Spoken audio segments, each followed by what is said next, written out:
안녕하세요. 알찬 방송 그리고 밝은 방송 여러분과 함께하는 최후의 오크의 경제 이야기입니다.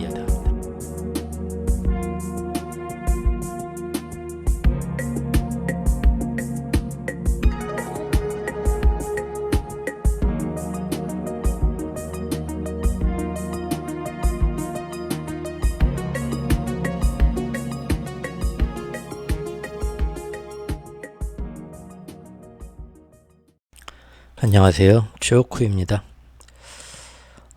미세먼지 황사 너무 심하죠. 지금 며칠째인지 모르겠습니다. 이게 금방 끝날 것 같지가 않네요. 참. 저는 미세먼지에 좀 개인적으로 많이 민감한 편이라서 이런 날은 도저히 밖에 이렇게 나갈 수가 없더라고요. 며칠째 지금 밖에 나가서 이렇게 아름다운 자연을 보고 해야 이게 또 재충전이 되는데 나가지를 못하고 있으니까 몸도 마음도 많이 저절로 더 힘들어지고 지치는 것 같습니다. 여러분들은 생활전선에서 열심히 일하시는 분들이 미세먼지에도 불구하고 야외에서 일하시는 분들이 있을 텐데 참 고생스러우실 것 같고요. 다들 힘내시기 바랍니다.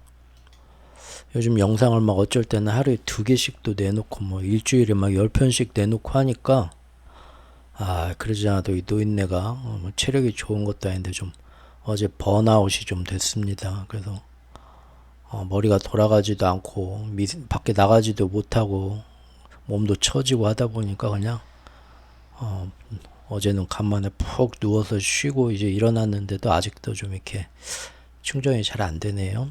어쨌든 오늘 좀 중간에 잠깐 쉬어가는 의미로 가벼운 주제 한번 좀 달아봤으면 합니다. 네옴시티 얘기를 할 건데요. 그 전에 Q&A 한번 누가 이렇게 좀 블로그에 진지하게 질문을 해주신 분인데 그분 답변이 이렇게 쉽게 금방 얘기할 수 있는 답변은 아니라서 언제 한번 얘기를 잠깐 해줘야겠다 하는데 자꾸 더 끌을 수는 없어서 오늘 잠깐 그 얘기하고 네옴시티 얘기도 좀 해보겠습니다. 여러분들 혹시 이 영화 아시나요? 로렌스 오브 아라비아라고, 아라비아의 로렌스라고. 이거 저 어렸을 때 세계의 어떤 뭐 죽기 전에 봐야 할 뭐 명작 영화 백선 뭐 그런 말도 있잖아요. 그것처럼 아주 상도 많이 받은 명작 영화라 해가지고 어떤 영화 공부 좀 하는 사람들한테 이렇게 꼭 봐야 될 여러 가지 그 영화 중에 하나, 바이블처럼 추천되는 그런 명작이기도 하고, 우리나라 옛날 토요 명화, 주말의 명화 뭐 그런 거 또 뭐 하나 더 있었는데 그때는 우리나라 사람들 영화를 접하는 게 그게 다였죠. 나중에 이제 EBS에서도 뭐 이제 교육방송에서도 아주 좋은 영화 많이 또 해주는 그런 정기적으로 프로가 있었어요. 근데 클래식 영화들, 굉장히 오래되고 멋진 영화들 참 많이들 해줘서 그 당시 참 온 국민들이 그런 거 보면서 지금처럼 뭐 이상한 영화들이 아니라 정말 멋진 영화들 많이 오히려 그때 전 국민이 이렇게 더 접할 수 있었던 20세기 말에 그런 시대였던 것 같습니다.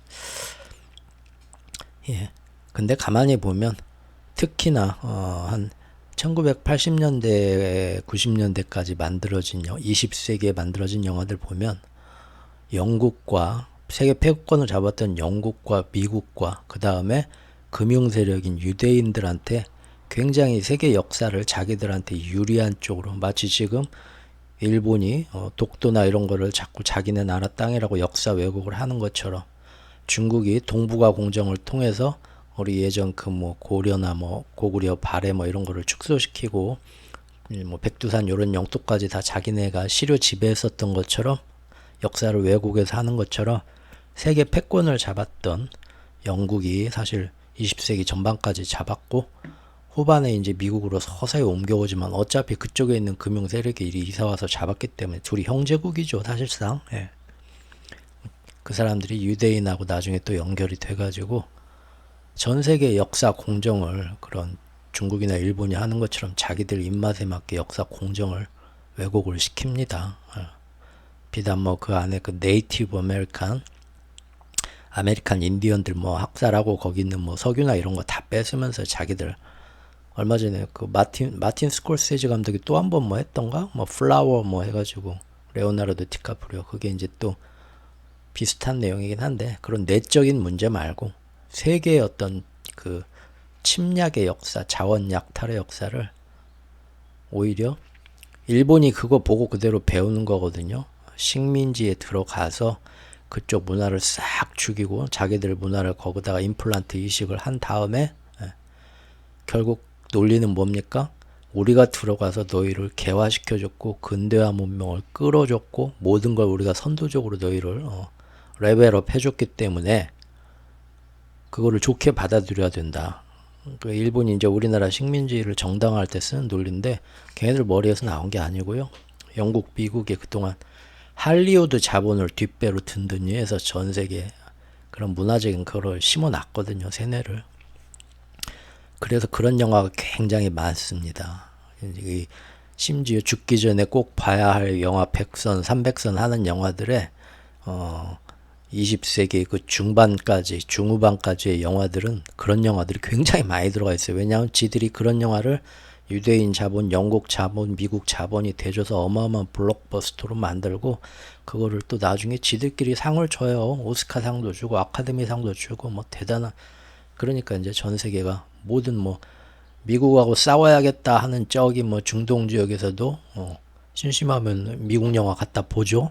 모두가 다 그런단 말입니다. 미국의 어떤 문화가 다 침투했기 때문에 영미권 문화가 로렌스 오브 아라비아도 어렸을 때 봤을 땐 너무 아름답게 봤고 아주 영상미가 뛰어나고요. 이거 유튜브에 저작권 이제 풀려가지고 유튜브에도 공짜로 풀려 있더라고요. 예. 근데 4K 화질 그런 걸 어디서 구해서 보면 너무 아름답더라고요. 또 사막이랑 그런 게. 예. 하지만 그때는 참 그렇게 어린 마음에 잘 모르고 아무튼 멋있다 영화 그렇게 봤는데 다시 커서 이제 좀 세상을 알고 보니까 지저분하죠.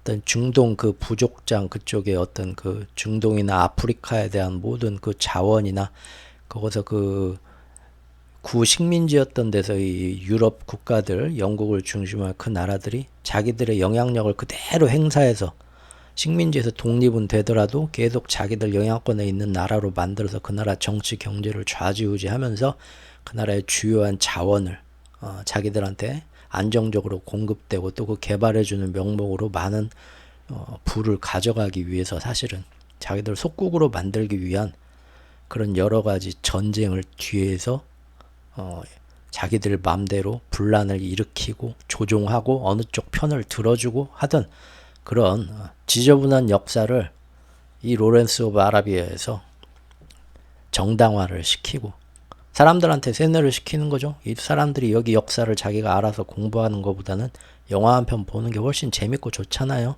그런 식으로 역사를 외국에서 알려주는 그런 영화 중에 하나라는 게 지금은 압니다. 하지만 어렸을 때 봤을 땐 모르죠. 전 세계인 이게 세뇌당하는 거죠.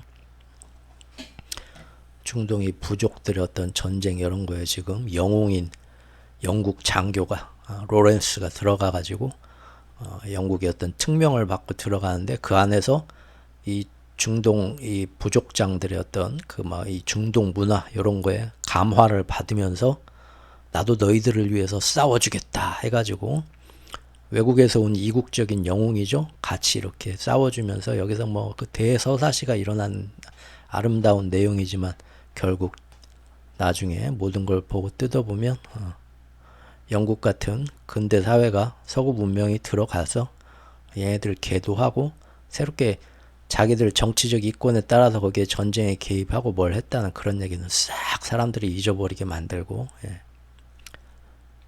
너희들 근대화 개화시켜주는 거 다 좋은 의미에서 인류의 어떤 인권이나 자유평등수 공명 가치를 생각하는 서구 문명의 어떤 영웅들이 들어가서 다 같이 잘 살아보자라는 마음으로 만들어준 거다라는 식으로 제국주의를 정당화하는 그런 영화 중에 하나였죠.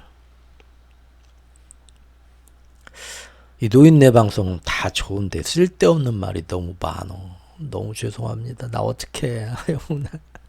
너무 죄송해요. 나 어떡하지? 근데 그냥 경제가 뭐가 어떻고 해서 뭐가 어디에 하면 돈이 뭐 이런 식으로 갈 것 같고 돈을 벌 것 같습니다. 그런 거는 제가 하기가 싫어요. 나 그렇게 해서 때려치고 싶어. 그냥 내가 하는 일 하지.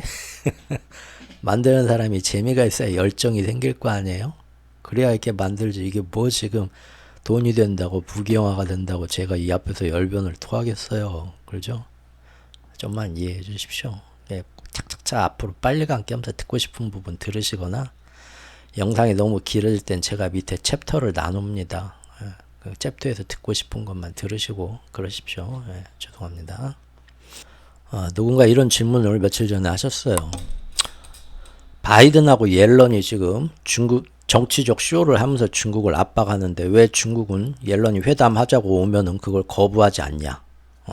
혹은 과거 이제 일본하고 했던 프라자 합의 때도 이하고 비슷한 상황이었을지도 좀 궁금하다. 또 유럽은 왜 지금 미국 편을 그렇게 열심히 들어주냐? 어떤 이득과 어떤 약점을 잡혔길래 유럽이 미국 편을 드는 거냐? 정확히 또 콕 집어서 독일하고 일본은 어떤 협박을 들었기에 미국 말을 들었냐? 이제 뒤늦게 이제 저를 알고 여기 와서 이제 관심을 가지고 하다가 드신 근본적인 의문. 이런 의문이 당연히 들어야죠, 지금. 맞죠? 예. 아주 일본은 자기가 딱 들으면서 자기만의 생각을 가지고 가만 이건 왜 이러지? 의심을 가지고 합리적인 의문을 가지고 계속 의문을 추구하고 거기에 대한 답을 또 알아가려고 이런 분들이 쉽게 흔들리지 않는 분들입니다. 그러지 않고 딱 저기가 뭔가 그럴싸하다고 거기에 넘어가면은 이쪽에 갔다 이쪽에 휘둘리고 저쪽에 갔다 저쪽에 휘둘리고 그러죠. 아주 합리적인 의문이십니다. 근데 이제 제가 이거 언제 답글을 간단하게 달기가 힘들어서 오늘 한번 기회를 해서 얘기를 해보겠습니다. 또 여기 보면 강달러를 만들기 위해서 유럽이 자신들의 나라가 유럽 지금 엄청 힘들죠. 인플레이션도 잘 안 잡히고 그럼에도 불구하고 미국을 돕는다. 침체에 빠지고 그러는데도 도대체 유럽에는 어떤 이득이 있길래 미국을 따르는 거냐. 한번 여기 이런 의문 다른 분들도 좀 있을 거라고 생각했나 같이 한번 얘기를 해볼까요? 중국도 지금처럼 격화되는 미중 갈등과 경제 디커플링 속에서 매번 미국이 만나자 하면 만납니다. 옐런이 건너가서 회의하자면 회담하고요. 그 회담이 있을 때마다 뉴스에서는 드디어 미중 갈등이 풀어진다. 미국도 사실 지네 경제도 힘들고 싸우느라고 중국도 힘들고 하니까 어떻게든 서로 합의를 봐서 어느 정도 화해를 하려고 한다. 규제도 좀 서로 풀고 이미 회담이 있기 전에 미리 그런 식으로 각국의 나라에서 기자회견 하고 만나거든요. 좋은 뭐가 있기를 바란다 하고 그거 가져다가 맨날 뉴스에서는 드디어 미중이 화해한다. 그동안 뭐 중국 IT 그거 투자하셨던 분들 고생하셨죠? 이제 바닥입니다. 이제 화해 모드가 되면서 다시 올라갈 거예요. 아니면은 뭐 조만간 그렇게 되니까 지금 중국이 바닥에 투자할 때입니다. 지난 2년 동안 매번 그랬어요. 예. 매번 그때마다 저 나와가지고 아니라고 했고요. 조심들 하시라고. 심지어 어쩔 때는 뭐 JP 모건이나 워렌 버핏까지도 재작년에 나와서 아주 좋다. 자기도 투자한다. 그 지금 고인이 되신 워렌 버핏의 단짝 찰리 먼과 할아버지도 그 얘기 하셨어요. 이제 돌아가셨죠. 예. 그런데 결과는 매번 안 좋았죠. 근데 왜 이렇게 맨날 이렇게 만나주는 걸까요? 어차피 와가지고 좋은 말 안 하고 괜히 공격하고 뭐 안 좋을 거 근데 뭐 때문에 만나주냐 다 아는데 겉으로는 살살 웃으면서 그 얘기죠. 당연히 만나줘야 됩니다. 왜냐하면 그게 국제 정치예요. 당연히 자기들 중국도 지금 이렇게 미중 G2 간의 싸움 때문에 세계의 경제가 다 힘들다는 거 아는데 그 모든 사람들이 그럼 욕할 때 미국 아니면 중국 욕할 것 아니에요. 그죠? 니들 때문에 우리가 이렇게 힘들고 말이야 하고 그래서 아니다. 우리도 세계인의 보다 나은 경제 환경을 위해서 어떻게든 미국하고 중국이 서로 화해하고 뭔가 이걸 풀어보려고 노력하는 모습을 보여줘야 됩니다. 그리고 맨날 끝나고 야 우리는 진짜 잘해보려고 했는데 저놈들이 말도 안 되는 트집 잡아서 이렇게 됐네. 그 다음에 이제 자기 우방국들하고 세계에 대고 하소연을 해야 돼요. 그러죠? 그래서 자기 편을 모아야 됩니다. 그러지 않고 국제사회에서 자기 편이 계속 없어지면 전부 다 중국이 걸어 잠그고 아유 오지마 우리 집에 너랑 말도 하기 싫어 어차피 와봤자 뻔한 얘긴데 하고 말 안 하고 있으면 어떻게 돼요? 자기 변명을 하고 내가 뭐 어쨌다 하고 주변 사람들한테 이렇게 얘기할 기회가 없어지잖아요. 그러면 그 아파트 전체가 다 모여가지고 이 사람은 문 걸어 잠그고 한 말도 안 하고 있으면은 그러니까 내 말이 맞다니까 그 여자가 아이고 틀림없어 지들끼리 막 더 말이 와전되면서 결국은 모든 나라가 중국하고 너하고는 도저히 장사 못하겠다 다 끊어버리고 점점 국제사회에서 고립되죠. 그러니까 맨날 나와가지고 중국도 최대한 노력했다. 그리고 이번에 이제 잔뜩 싸우고 돌아가면서 옐런이 이제 뭐라고 합니까?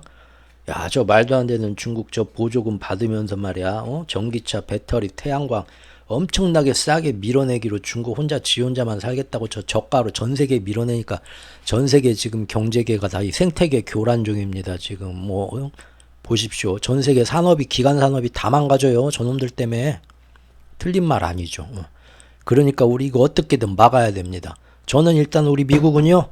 이거 못합니다. 저는 일단은 저기 관세 301조 부활해. 바이든도 바로 나와가지고 그 말이 사실이야? 하면서 그냥 당장 막 펄쩍 뛰죠. 그래서 어제 뭐 했습니까? 그 트럼프 때 만든 뭐 그 무역 거기 저기 301조 그 부활해서 관세 3배로 땡깁시다. 이거 이놈들.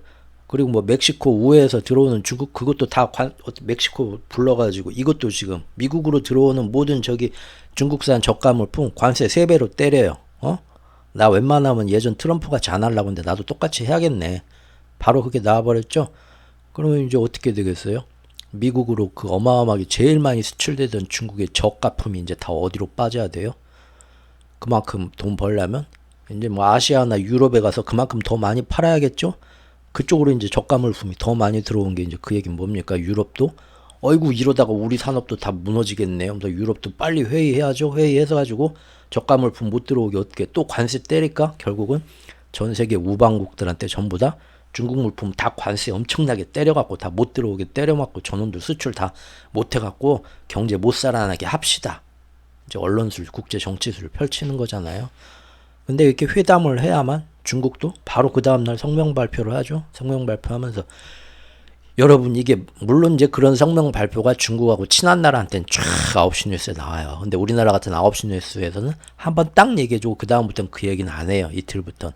맨날 미국의 어떤 그 선전 우방들의 선전만 이틀째 3일째 맨날 똑같은 뉴스가 계속 나오면서 우리한테 이제 귀에다 때려 박아주는 거죠.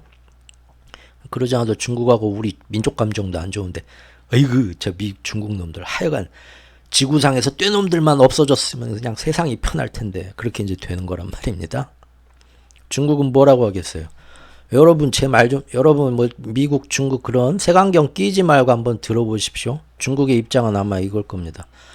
여러분 저 뭐 전기차 배터리 태양광 뭐 엄청난 정부에서 보조금 주고 밀어주면서 이게 불공정하다고요? 지금 미국은 지네 나라만 아니라 전 세계 산업들 다 와가지고 자기 나라에서 어마어마한 보조금 그 말도 안 되는 그 전 세계 가장 큰 규모의 IRA 감축법 보조금 무슨 보조금에서 다 주고 세액공제 하니까 지네 나라 와서 지금 다 지으라고 하는데 저거는 공평한 겁니까 여러분? 유럽에서도 비슷한 거 지금 하잖아요. 일본도 그러고 각 자기 나라에 어마어마한 보조금 주면서 자기 나라의 어떤 산업 지금 다 밀어주고 있는데 우리 중국도 그것 좀 하겠다는데 왜 우리한테만 뭐라 그래요? 죄송합니다. 맨날 이걸 핸드폰 무음으로 하고 영상을 찍어야 되는데 맨날 까먹어. 그래서 맨날 하루하루가 저는 새로워요. 인생이 너무 좋네요. 중국말 들으면 또 그것도 틀린 말 아니죠? 이거 정확히 내로남불이죠? 내로남불? 그리고 저희 뭐 중국이 정말로 저가로 어떻게 보조금을 주든 뭘 하든 정말 싸게 해서 물건 지금 밖으로 풀어냅니다. 그것 때문에 여러분들 뭐 전 세계 산업이 당장 무너진다고 하는데 솔직히 지금 당장 전 세계가 제일 급한 게 뭡니까? 5년 10년 가갖고 당신들 산업이 무너지는 게 급해요? 아니면 지금 당장 어마어마한 인플레로 미국이 지금 인플레 때문에 금리 못 내리겠네 하면서 지금 달러 강세 고금리가 앞으로 몇 달 6개월 더 가가지고 여러분들 저기 채권 시장 빵빵 터지고 부채 터져서 전 세계 경제 공황이 올까봐 지금 그 문제가 더 급합니까? 우리 솔직히 까놓고 얘기해 봅시다. 그나마 우리가 전 세계에 지금 모든 물건을 저가로 다 우리가 세계의 공장에 중국이 생산해서 판매해서 들어가면 어떻습니까? 당장 전 세계 인플레 확 안정될 수도 있습니다. 안 그렇습니까? 우리 중국 덕분에 전 세계 인플레가 확 안정될 수도 있는 거예요. 물론 뭐 부작용 좋은 면 부작용도 있겠지만 그런 긍정적인 면도 있는데 지금 여러분들 미국이 얘기하는 대로 뭐 중국 우리만 나쁜 놈이다 하면서 관세 때리고 뭐 하고 하자 하면은 여러분들 국가로 들어가는 모든 우리 중국 생산품이 그 다음부터 관세 때문에 몇 배로 비싸지면 당신네 나라들 인플레는 똑같이 다 오르는 거야, 이 양반들아.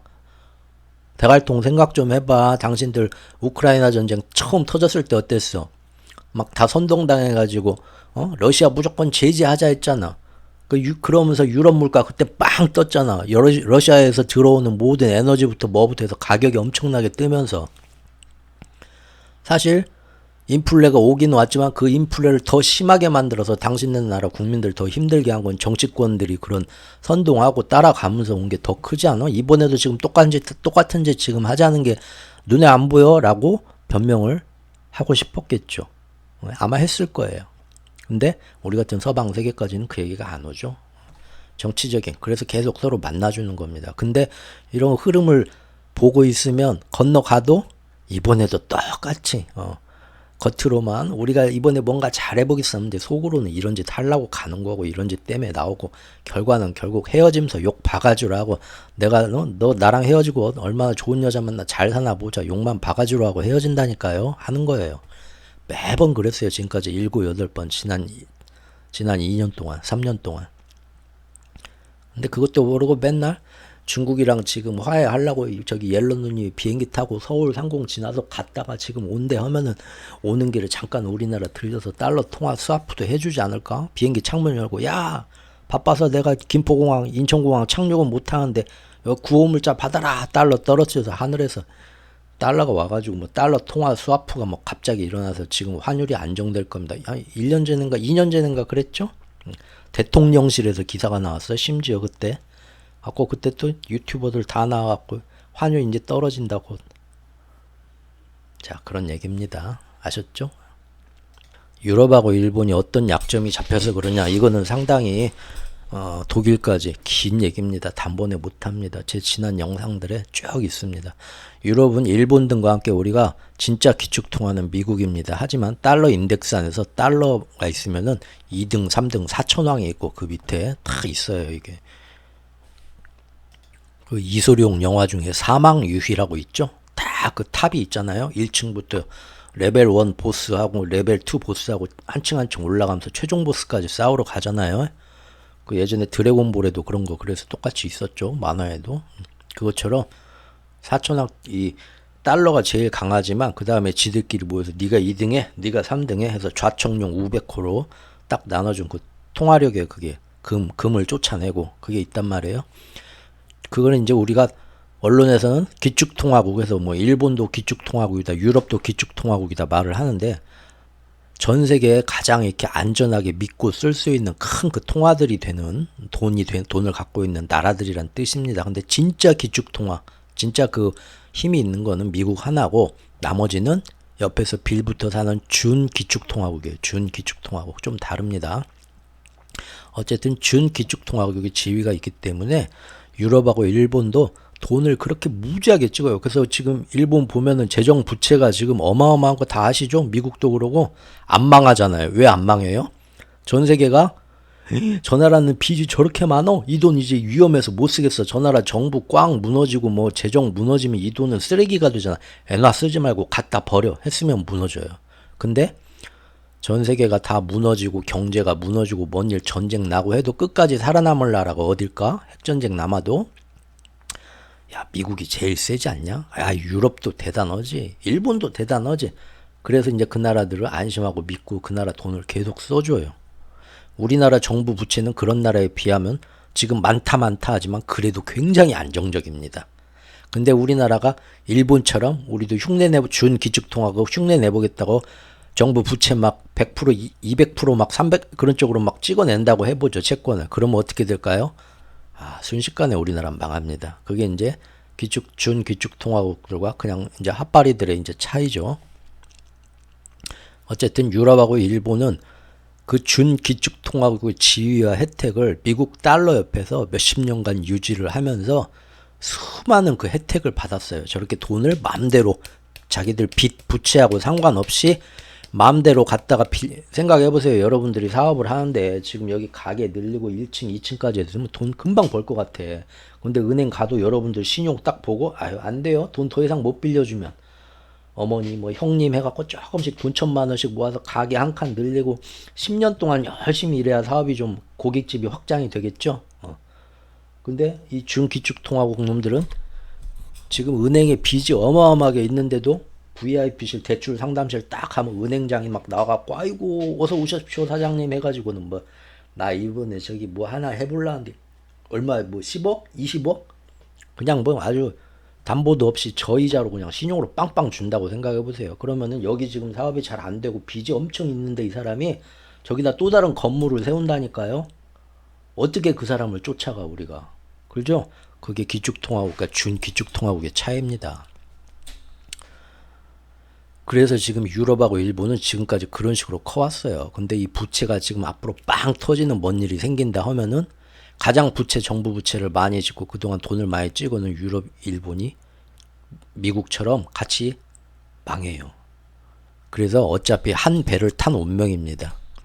막말로 지금 미국한테 협조를 안 하면 미국이 야 좋아 그럼 뭐 이런 식으로 가고 지금 앞으로 점점 달러가 약해지고 달러만 약해지겠냐 니네도 이제 부채가 뭐 저런 뭐 중국이나 러시아가 하는 것처럼 뭐 좀 뭐 나중에 지들이 많이 하는 뭐 금하고 연동해서 뭐 이런 시대로 흘러간다고 하면 나만 죽는 게 아니라 니네도 다 죽어. 그러면 저기 이제 뭐 꼴 보기 싫은 노란 원숭이들 니들 뭐 일본 너 빼고 미안하다. 자네들 아시아들이 이제 최강국이 되고 니네는 이제 역사 속에서 핫발이 되고 그렇게 되고 싶으면 어느 쪽에 붙을지 니네가 결정해라. 그렇게 되는 거고. 그리고 지금 유로화, 엔화 이런 모든 미국이 가장 큰 경제국들끼리 모든 부채가 레버리지로 연결되어 있어요. 그래서 재작년 10월과 작년 10월처럼 미국에서 어떤 뭐 막 위기가 이렇게 뭐 신용 경색의 위기가 뭐 오는 것 같다면 미국은 돈을 더 찍어내서 버티는데 유럽에서 터집니다. 재작년에 파운드화 뭐 해가지고 길트채, 영국의 길트채 터지려고 했을 때 유럽의 CS 한번 출렁거리면서 난리가 났고 그때 미국이 일주일짜리 단기 통화 스왑 안 해줬으면 유럽은 골로 갔어요. 그래서 그거 주면서 말 잘 들어.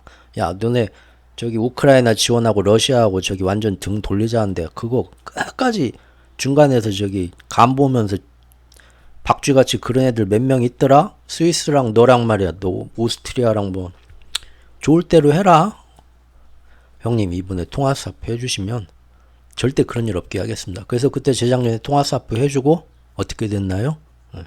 스위스의 안전금고는 더 이상 안전금고가 지금 아닙니다. 지금 이제 그 이후로 미국이 그 러시아 석유재벌이나 이런 데들 그 비밀 자금 저기 스위스 그거 다 못 받게 해? 다 공개해?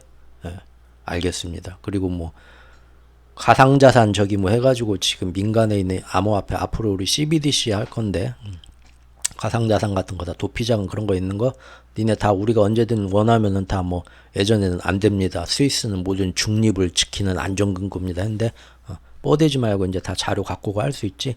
그렇게 하겠습니다. 그리고 너 뭐 지금 우크라이나 돕지 않은데 탱크 보내자는데 너 끝까지 뭐 지네 중립국이라고 스위스는 안 보낸다고 뻗딩 오늘부터 보내겠습니다 형님 당장 확 돌아서는 거죠. 그래서 부채가 앞으로 빵빵 터지는데 미국이 도와주지를 않으면 일본, 유럽은 골로 갑니다. 이제는 약점이 잡혔어요. 그래서 하자는 대로 지금 따라갈 수밖에 없는 거고 사실 그리고 십몇 년 전부터 이 작전을 하면서 전 세계 2008년부터 앞으로의 기축통화 체제가 우리 서구에 이게 약해지는데 이거를 연장하기 위해서 2008년 금융위기 이후로 어마어마한 돈을 더 풀자. 양적 완화가 1차, 2차, 3차, 4차까지 올 때 미국만 푸는 게 아니죠. 다 모여서 회의하고 지금처럼 G7이 유럽, 유로와 엄청나게 그때부터 똑같이 풀자 하니까 풀었고 엔화도 똑같이 풀자 하고 풀었습니다. 전 세계가 확 풀면서 금리를 낮추면서 이렇게 하니까 다른 신흥국들은 어차피 똑같이 따라가야 돼요. 달러 자본에 종속돼서. 자기는 안 그러면 자기네 경제만 충격이 와요. 그래서 우리나라도 그때부터 엄청나게 푼 거예요. 저금리로.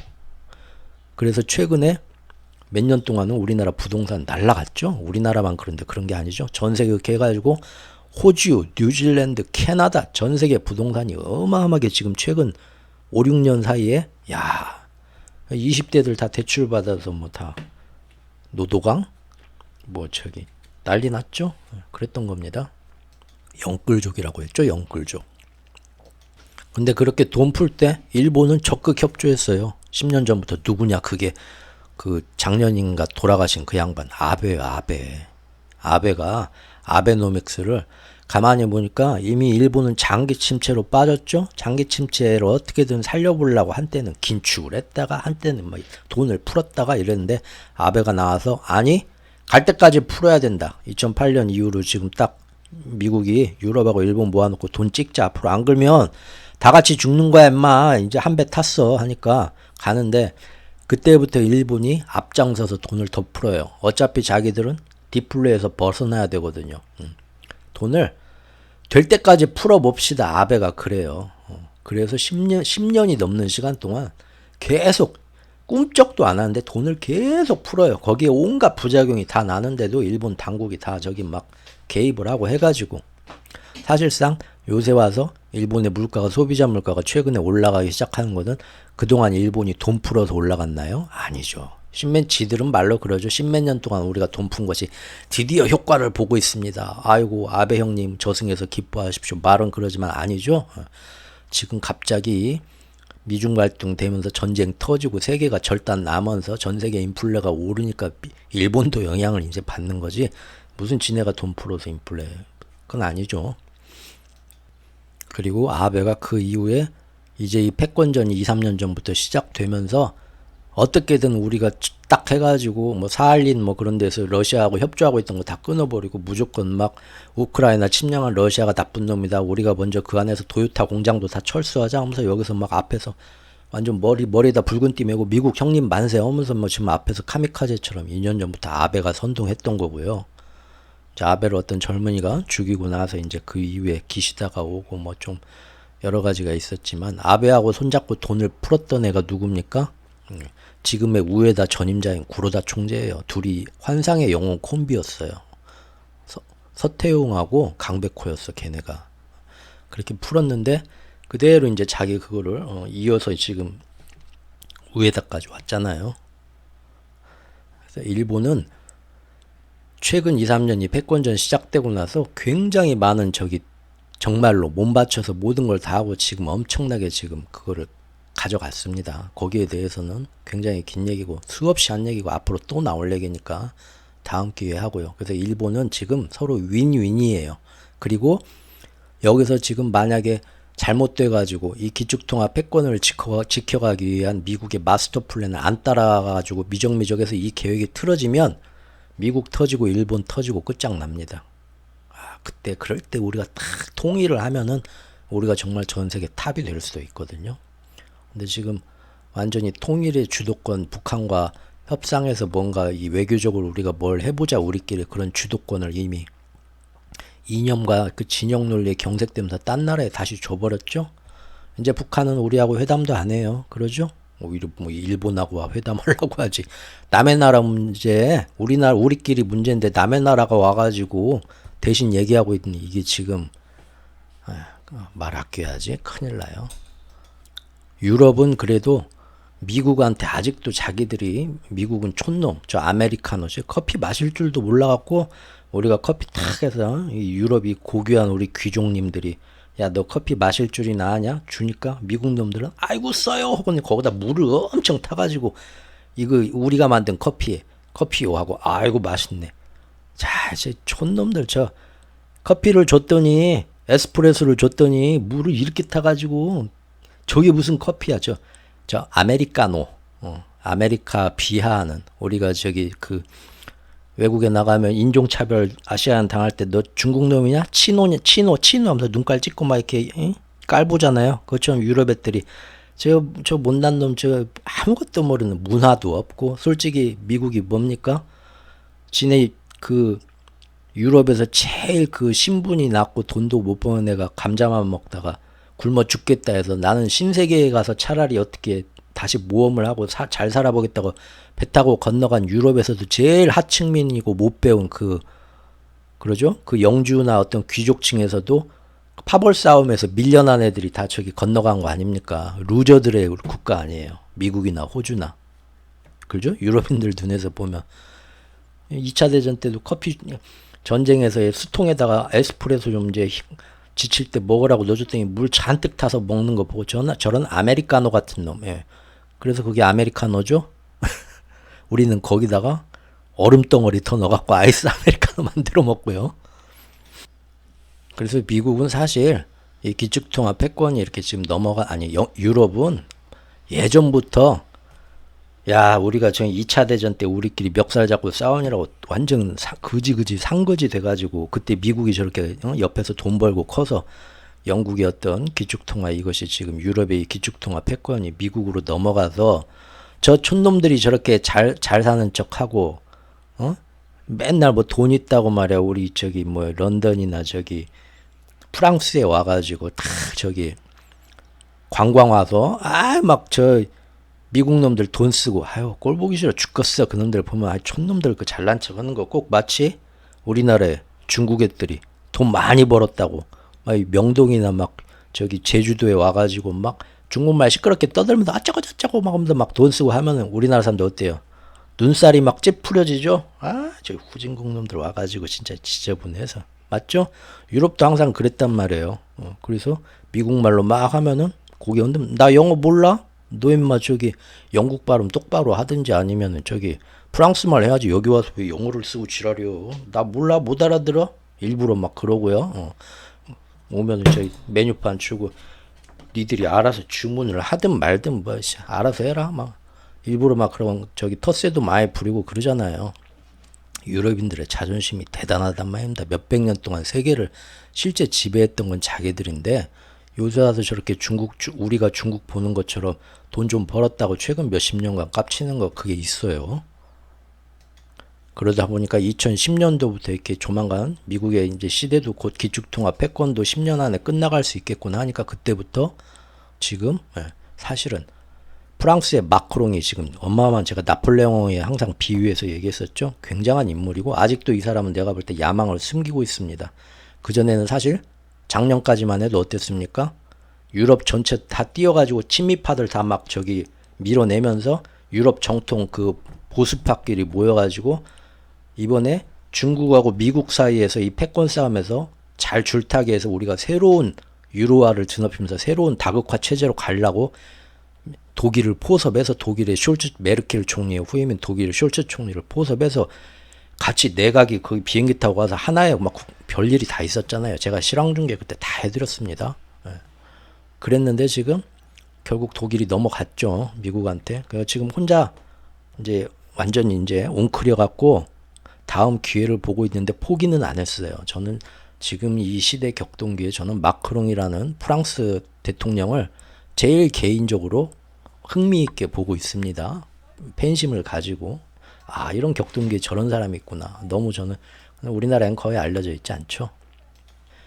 바로 이런 유럽인들의 어떤 미국과의 관계 때문에 사실은 20세기 때부터 언제까지 이렇게 살 것인가. 우리가 다시 신흥국들처럼 유럽이 점점 미국의 어떤 자본에 종식당하면서 예전에는 유로화하고 달러가 거의 비등하다고 생각하는데 점점점 유로화 가치가 떨어지고 이제는 미국이 금리를 올렸다 내렸다 할 때마다 우리도 신흥국처럼 휘청이면서 아주 불쌍한 그런 게 되어가고 있다. 이러다가 우리는 완전히 경제 속국이 된다. 저 아시아처럼.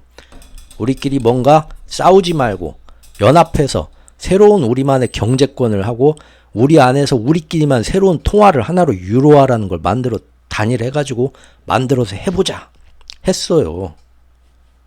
그래서 90년대에 유로연합이 탄생하고 그때 깜짝 놀랐죠? 지금 태어나신 분들은 모르죠. 근데 제 연배 되시는 분들은 알죠. 유럽이 하나로 통일했대.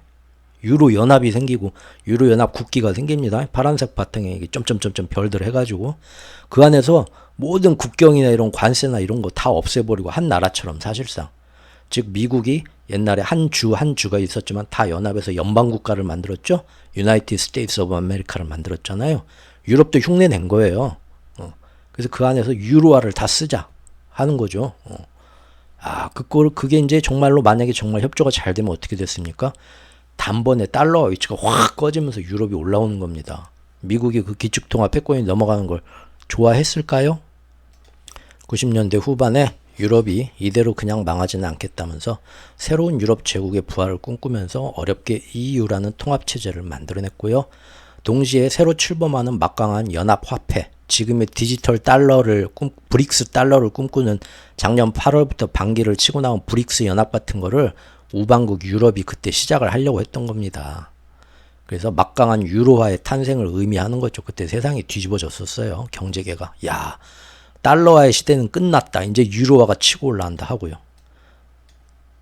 예전에 그 일을 먼저 했던 게 80년대 엔화였어요. 일본이 그 어마어마한 경제였던 후원 얘가 갑자기 막 커버리면서 미국에 건너가가지고 미국 맨하탄에 빌딩 다 사버리고 거기서 소더비 경매에서 맨날 미술품 다 사고 그 당시 버블 경제의 끝판을 달리면서 일본이 어땠습니까? 젊은이들이 막 그 당시 대단한 뭐 일본의 애니메이션도 많이 나왔죠. 왜죠? 애니메이션 그걸 다 하청을 줘요. 다 뭐 아시아 우리나라도 하청 많이 받았어요. 그리고 모든 그 애니메이션에 나오는 음악이 전 세계 유명한 음악가들 다 모여다가 미국에서 제일 유명한 그 녹음 스튜디오 어마어마하게 돈 줘서 빌려다 거기서 막 오케스트라 다 모아다가 그냥 러시아 필하모닉부터 모아다가 쫙 녹음을 하고 그 헐리우드 자본처럼 애니메이션에 어마어마한 돈이 투자가 됩니다. 우리나라 사람들이 일본 만화 다 그랬어요. 아주 정교하게. 그래가지고 막 그런 거 하면서 일본 애니메이션 문화가 막 전 세계를 다 주름 잡고 그 당시 나온 일본 음반들 음악들이 어마어마합니다. 왜? 그 모든 것들이 다 아까 말한 외국의 유명한 지금 우리나라 케이팝이 외국의 유명한 작곡가들 데려다가 전 세계에 먹히는 노래가 뭐냐 작곡하게 만들죠. 그거 이제 우리나라 걸그룹이 부르고 하잖아요. 일본도 그런 식으로 온갖 세션맨부터 프로듀서부터 그다음 녹음 스튜디오 최고의 그 인재들을 그 돈으로 다 불러 모아가지고 그 당시 일본 음악이 엄청나게 뭐 발전을 하죠. 명반들이 많이 나오고 정말 대단한 음악가들도 나오고 전 세계로 통하는 지금 우리나라 케이팝처럼요. 그러면서 돈이 이렇게 많아지고 뭐 엄청난 버블 경제가 시대가 되다 보니까 엔화 가치가 점점점 오릅니다. 그러면서 달러 가치가 상대적으로 떨어지면서 달러의 기축통화 체제가 무너지려고 하는 거예요. 그래서 그때 어떻게 했나요? 프라자 하브가 그래서 생긴 거죠. 호텔방 하나 잡아놓고 G7 국가들 진짜 호텔방 잡았어요. G7 국가들 모아놓고 일본 갖다 앉혀놓고 밖에 저기 배달시켜서 밥만 시켜주고 막말로 옷 홀딱 벗겨놓고 의자에다 묶어놓고 돌아가면서 3일 동안 협박하는 거예요. 양아치들 막 문신 보여주면서 응? 너희 새끼야 뭐 야구 빠따 들고 얼마나 쫄았겠어요. 일본이 계산했겠죠. 여기서 우리가 버팅기면 어떻게든 우리한테 어떤 뭘 씌우든지 전 세계 G7 국가들이 이 노란 원숭이가 전 세계 패권자가 되고 기축통화권을 뺏어간다고 못 봐주겠다 하고 지금까지 친구였다고 믿었던 서양놈들이 다 어떻게 하겠어요. 경제 제재를 할 거고 어떤 핑계를 대서 또 전쟁까지 일으킬지도 몰라. 일본은 그때 차라리 우리가 이놈들 말을 듣고 대신 친구가 돼서 영원한 2인자 3인자 자리로 가는 게 낫겠다라는 합리적인 판단을 내리고 스스로 프라자 합의에 서명을 합니다. 그래서 일부러 우리 저기 그 일본의 어떤 모든 수출이나 어떤 경제나 이런 거 이제 점점 갑작스럽게 엔화 가치를 확 더 올려라.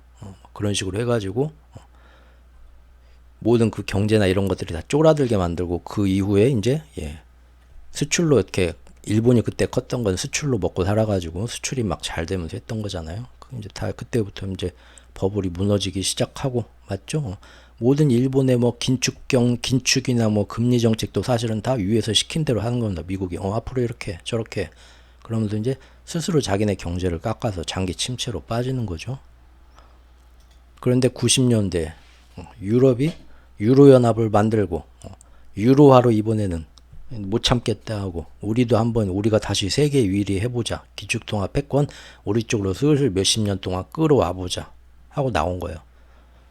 자, 그때 마틴 펠드스타인이라는 이 양반 얼마 전에 몇 년 전에 돌아가셨네요.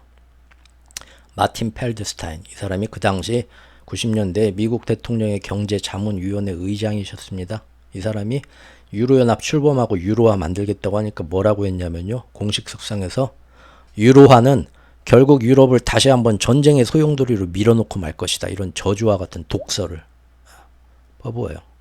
자, 그리고 정말 우연처럼 코소보 사태 뭔가 어떤 그쪽 지역 간의 갈등으로 될 수 있었던 일을 또 정치적으로 뭔가 또 막 하면서 지금의 우크라이나 사태 키운 것처럼 이거를 세르비아에 대한, 우리가 이거를 가만히 두고 볼 수 있겠냐 하면서 전 세계 나라가 다 참전하게 해서 세르비아에 대한 나토 공습으로 이를 더 크게 키웁니다. 그래서 어느새 한 나라의 내전이 국제전으로 변질이 돼요.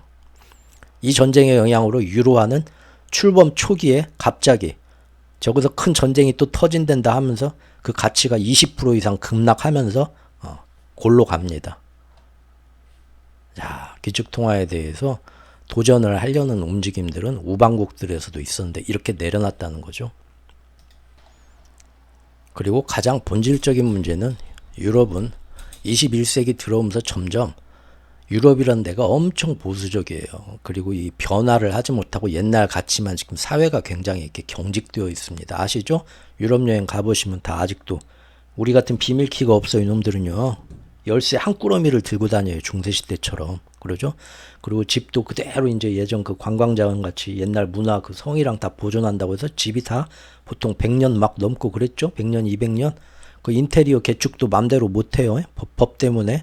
에어컨도 못 달잖아요. 걔네들 에어컨 없어 죽으려고 하죠 지금. 날이 뜨거워지니까. 그것처럼 사회에서도 뭡니까? 기존의 어떤 그런 노동조합이나 이런 거 가치를 지켜주는 쪽으로 가기 때문에 미국처럼 뭐 시간제로 막 팍팍 사람 맘대로 막 해고하고 하면서 새로운 4차 산업으로 가자 막 가고 그렇게 변화를 빨리 못해요. 그게 이제 일장일단이 있죠. 그래서 그 사회에서 정말 어떤 빈부의 격차가, 미국이 빈부격차가 제일 심하잖아요. 그래서 빈부격차를 줄이고 어떤 정말로 모든 사람들이 안정된 그런 걸 간다고 하면, 그래서 유럽이 항상 우리가 볼 때는 약간 좌파 같죠. 약간 사회주의하고 약간 비슷한 자본주의죠. 그런 복지를 생각하는, 그게 맞는 거일 수도 있는데, 사회가 이렇게 격동기로 가면서 새로운 어떤 산업시대로 갈 때 얘네들은 공룡처럼 멸종을 해요. 변화에 적응을 못해서. 그래서 실제로 20세기 후반부터 모든 유럽 물품이 최고였다가 일본 물품이 최고고 그 다음은 한국 물품이 최고고 제조업을 싹 뺏깁니다. 그럼 제조업을 넘어서서 다른 어떤 4차 산업, 컴퓨터, IT, 뭐 반도체 그런 거를 격차를 벌리면서 앞서 나가야 되는데 이것도 유럽이랑 그 경직된 어떤 산업 문화 때문에 못해요. 그 사이에 오히려 우리나라가 따라잡아. 노키아, 삼성한테 멸망했죠. 한때는 전 세계는 노키아였는데 삼성, 애니콜한테, 갤럭시한테 끝장나고 계속 떨어져요. 반도체는 이제 대만하고 한국이 다 더 잘나는 나라가 돼서 얘네들 떨어지고 남은 건 뭡니까? 그나마 이제 독일, 그나마 거기 옛날에부터 제조업 잘했다는 독일, 벤츠, BMW, 그나마 이제 이탈리아 명품, 패션, 파리, 그런 거 몇 개, 파리 뭐 저기 와인 그런 것도 이제 뭐 자꾸 뭐 프랑스 와인 품질은 뭐 이미 남미 와인한테 예전부터 떨어졌죠. 명성으로만 먹고 사는 거예요. 제가 이걸 항상 뒷방 늙은이라고 표현을 했습니다. 뒷방 늙은이. 새로운 신흥국들한테 계속 추월당하고 경직되고 완고한 사회 분위기 때문에 미국처럼 새로운 4차 산업으로 전환도 못 시키면서 유럽 경제는 계속 도태돼요. 그러면서 지금 21세기 현재는 겨우 몇 가지 특정 브랜드 산업들과 관광 그거 빼면은 먹고 사는 게 굉장히 힘든 뒷방 늙은이가 됐어요. 결국 이대로 가면 아시아보다 결국 떨어집니다. 실제로 21세기 와서 어때요? 우리나라 지금 팬데믹 일어나기 전에 우리나라 GDP가 이탈리아 막 이런 나라보다 지금 더 추월하고 그랬었죠. 근데 이탈리아는 아직도 G7 회원국이에요. 이거 제대로 하면은 그 이탈리아 몰아내고 우리가 G7 회원국 돼야 되는 거 아닙니까? 근데 지들만의 카르텔이니까 그건 안 된다 하죠. 어디 촌놈이 들어오려고 하고. 그러다 보니까 유럽도 엄청난 위기감을 느낀 겁니다. 한 20년 전부터. 그래서 앞으로 어떻게 하면 이 아시아 신흥국들과 중국한테 경제적으로 뒤떨어져 갖고 맨날 쉐쉐하는 고개를 숙이는 스모를 피해갈 수 있을까 고민을 하면서 그때부터 이제 야마를 돌린 게 뭡니까? 죄송합니다. 비속어. 뭐 환경 문제가 20세기 후반부터 엄청나게 대두됐는데 가만히 보니까 유럽이 잘하던 모든 제조업을 다 아시아에서 빼서 나가가지고 제조업을 부강하게 키우고 있는데 그 제조업 키울 때는 저기 석유 연료 쓰면서 탄소 문제 엄청나게 방출하거든요. 그러니까 마침 전 세계는 지금 기후위기 때문에 탄소를 줄여야 되는데 그러니까 대의 명분도 가져가면서 동시에 자기들보다 제조업을 다 가지고 있는 아시아 국가들한테서 탄소세라는 관세를 먹이는 걸 전 세계 어떤 그런 만들어 가지고 아시아 애들이 유럽에 상품을 수출할 때 동시에 탄소세라는 명목으로 그들한테 꾸준히 세금을 걷어들이는 탄소세를 만들어야겠다. 그래야 좀 유럽의 경제가 앞으로도 계속 아시아 놈들한테 뒤떨어지지 않고 유지가 되겠다. 라는 통박을 굴리게 됩니다. 그래서 그때부터 세계적으로 기후위기에 따른 지구적 재앙을 지구인들한테 많이 홍보합니다. 물론 지구를 살리자는 마음도 있겠지만 그걸 이용해서 탄소세를 먹여야 된다는 이 자본주의 사회에서 그거를 전 세계 사람들한테 정당성을 취득한 다음에 유럽이 당장 탄소세 누가 제일 많이 내겠어요. 탄소를 제일 많이 방출하는 제일 많이 전 세계의 제조업 공장은 다 어디 있어 지금 보니까. 유럽 곧 쫓아오면서 까딱까딱 유럽 추워라 하면서 더 부강해지려고 하는 아시아 나라들한테 있잖아요. 그 나라들한테 계속 탄소세를 우리 선진국들이 받아서 격차를 가져가자 노력을 한 거예요. 이걸 어떻게 이제 교묘하게 그때 나온 애가 바로 얘입니다. 그레타 툰베리 기억들 하시죠?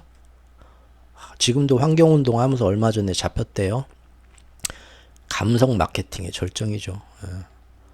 나와가지고 유럽 의회에 나와서 이 꼬마가 열 몇 살짜리 꼬마가 나와서 그 유럽의 쟁쟁한 대통령 총재들 다 모아놓고 아저씨는 사람 같지도 않은 것이야 뭐 하면서 지금 우리 세대의 지구가 이러고 있는데 우리 아이들이 내 대표로 나왔는데 말이야 당신들의 그 잘못된 정책으로 지구가 병들어가고 있어 막 하면서 사람들이 그 카타르시스 엄청 느끼죠. 우리나라로 치면 마포 초등학교 종교회장이 나와갖고 윤석열, 한동훈, 이재명 앉혀놓고 야 이 똥대가리들아 나라가 이 꼴이 하면 여러분들 어떻게 했어요? 전 국민의 사람은 전 세계 특히 전 세계 사람들이 환경에 대해서 제발 이 정치인들아 좀 바뀌어라 하는 그런 마음이 있는데 여기서 굉장히 이제 전 유럽 애들이 나 솔직히 감동 먹었다. 이 아이 대단하다. 정치인들이 그러면 다들 막 가슴이 막 벌렁벌렁하죠. 결국 그런 식으로 그때부터 분위기를 잡아갑니다. 근데 이런 있는 그대로 그런다고 해서 기후위기, 재앙위기에 대해서 이 노력을 하는 게 잘못된 건 아니잖아요. 꼭 해야 되는 거잖아요. 이제 그걸 교묘하게 이용해서 그 안에서 또 자기 이권을 채린다는 거죠. 그런다고 해서 우리가 기후위기, 재앙위기를 다 그래서 이거는 말도 안 되는 음모론이야. 뭐 이런 식으로 극과 극으로 생각하지 말자고요. 항상 그 안에 진실과 거짓은 항상 같이 숨어 있습니다. 모든 일은 흑이냐 백이냐가 아니에요. 모든 건 다 회색이에요. 심지어 흑색조차도 회색이 99%고 흰색이 0.01%이기 때문에 그게 흑색으로 보이는 거거든요. 그 안에 다 있습니다. 그리고 그 안에 안에 양이 있고 양 안에 음이 있어야만 이것이 변화할 수 있는 거거든요. 그러니까 이제 신과 나눈 이야기라는 책을 좋아하시는 분들은 아시겠지만 그거는 또 거기서 신성한 이분법이라고 표현을 하죠. 그러다 보니까 지금 미국이 하자는 대로 기축통합 마스터 플랜에서 유럽은 따라 조이는 게 낫다. 왜? 자기들 혼자 살아날 뭐가 없어요. 지금 자신이. 아시아 국가나 유럽, 미국처럼 새로운 4차 산업시대를 주도하면서 미국의 달러 자본에서 좀 벗어나고 우리끼리 잘해보자 해도 지금 너무 지금 해놓은 게 없어. 경쟁에서. 그래서 차라리 하잔 대로 다 하고 그레이트 리셋하고 새로운 브레튼 우주 3.0으로 갔을 때 그때 지금 얼마 전에 제이미 다이먼이 드디어 입 털기 시작한 것처럼 모이면 또 기존의 G7 국가들 다 모여가지고 야 저기 일본, 유럽 그동안 수고 많았다. 내가 하잔 대로 해가지고 다시 또 뭐 환율 국가 몇 개 G7 국가처럼 뽑아갖고 우리 달러가 이를 때 니네는 0.9, 니네는 0.8 환율 맘대로 지들끼리 또 정하고 저 아시아 뭐 노란 원숭이는 다 뒤로 밀리고 또 이런 식으로 새로운 시대를 갈 때 자기들의 경제적 위치, 국가적 위치를 2위, 3위를 보장받을 수 있기 때문에 지금 협조를 해주는 겁니다. 근데 그 안에서도 얼마든지 우리끼리 잘해보자. 꼭 미국 말 들어야 되냐. 너무 피해가 크다. 우리 지금 가면서 그런 애들도 분명히 있어요. 그래서 십몇 년 동안 꾸준히 미국은 유럽 안에 모든 나라에 친미파 정치 공작들 꾸준히 심어 놓는 겁니다. 그리고 유럽 연합 안에서 친미 국가들 더 많이 그 유로 회의나 특히 나토 같은 거는 아주 그냥 친미 인사로 꽉 채워놨어요. 그래서 항상 이 금리 그 다음에 부채 빵 터뜨리려고 하면은 미국은 막으면서 오히려 유럽에서 금융 위기가 와갖고 터뜨릴 수도 있거든요.